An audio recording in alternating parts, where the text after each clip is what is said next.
كاريزما، من البداية للنجومية، قصة أحمد العوضي. أهلا بكم في كاريزما. النهاردة هنتكلم عن واحد من أكتر الممثلين اللي لمعوا في السنوات الأخيرة، الممثل المصري أحمد العوضي. نجم استطاع يجذب أنظار الجمهور بأدواره المميزة وشخصيته القوية. هنبدأ رحلتنا من بداياته وإزاي وصل لحد ما بقى واحد من النجوم المميزين في الدراما المصرية. النشأة والبدايات. أحمد العوضي اتولد في القاهرة سنة 1985 ودرس في كلية التجارة بجامعة حلوان. بدايته في التمثيل ما كانتش مخططة بشكل واضح. كان شاب عنده طموح وشخصية قوية وقرر يجرب حظه في عالم الفن. العوضي بدأ بشكل بسيط وبأدوار صغيرة، ودي كانت فرصته علشان يتعلم ويطور من نفسه. أول خطوة على الشاشة، أول ظهور حقيقي لأحمد العوضي كان سنة 2009 في مسلسل الدالي، لما شارك بدور ضابط شرطة. الدور ده كان صغيرة لكنه ساعده إنه يثبت قدراته ويجذب انتباه الجمهور والمخرجين. رغم إن دوره في الدالي كان بسيط، لكنه حماسه إنه يكمل في المجال ويطور من نفسه. الأعمال اللي صنعته كنجم. بعد الدالي أحمد كمل طريقه وشارك في مسلسلات زي السبع وصايا، نصيبي وقسمتك والحصان الأسود، لكنه خد نقلة نوعية في مسلسل كلبش لما جسد شخصية ابن البلد ما بيخافش من حاجة وجاية في أي حاجة بيساعد شخصية الضابط اللي لعبها أمير كرارة. الدور ده كان نقطة تحول حقيقية وخلى الجمهور يشوفه بشكل جديد ويقدر إمكانياته كممثل.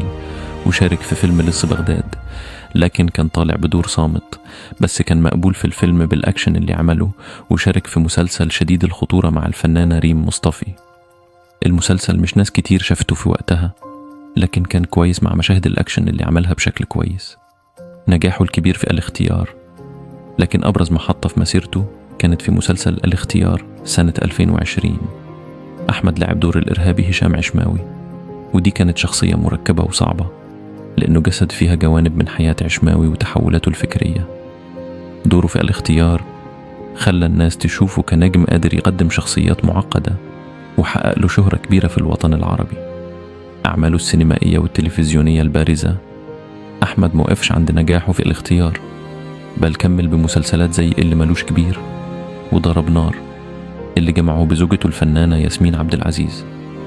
المسلسلات دي كان ليها دور كبير في زيادة شعبيته وحقق نجاح كبير وقت عرضها.